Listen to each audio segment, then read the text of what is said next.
Client-based attacks. Phishing. An attempt to steal sensitive data via electronic communications by being disguised as a trustworthy internet resource is called as phishing.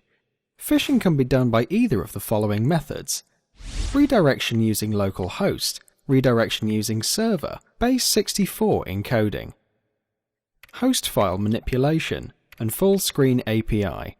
The first method is redirection using localhost. Before stepping further, one must know what localhost is.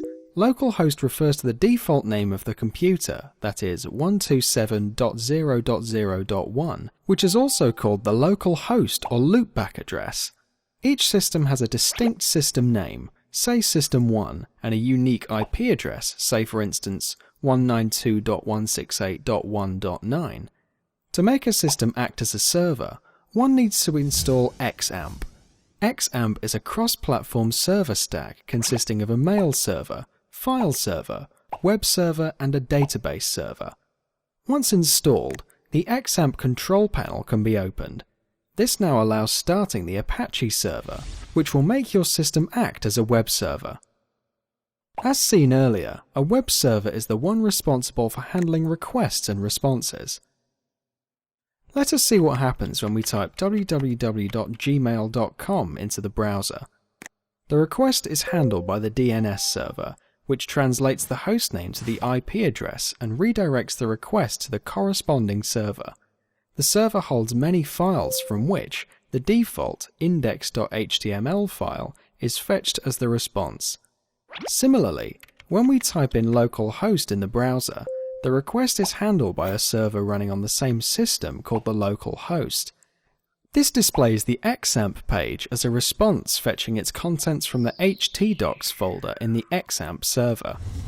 When the content of this page is replaced with that of the Gmail phishing page, the response thrown for the request of the local host would be the Gmail phishing page. So, how do you create this phishing page content? This can be done in just 2 steps. Crafting the fake page. Go to the browser and type in gmail.com. Save the page in the htdocs folder after deleting the existing content with the name index.html. Making it work.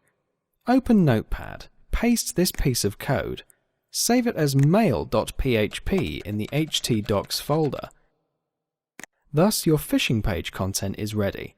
When you type localhost in the browser, it will now fetch a Gmail phishing page. When a username and password is typed in, a request gets generated that points to the Gmail server for authentication. Uh-oh, what is happening? Rewinding back, when the Gmail phishing page, that is index.html file, was saved as such, the action attribute of the form holds the link that points to the Gmail server for authentication. So what can be done to redirect this request? Replacing this link with that of mail.php and saving it will redirect the request to the local host server for authentication, which will be handled by mail.php. What happens when the request reaches mail.php? This piece of code redirects the victim to the original Gmail page while the request parameters, such as username and password, are captured. This piece of code creates a new file named log.txt in the htdocs folder and logs the user input such as username and password. Thus, you have completed a phishing attack. Now, when other systems within the network access the local host, it opens the Gmail phishing page. When a user keys in the login credentials, it gets logged and appended onto the log.txt file.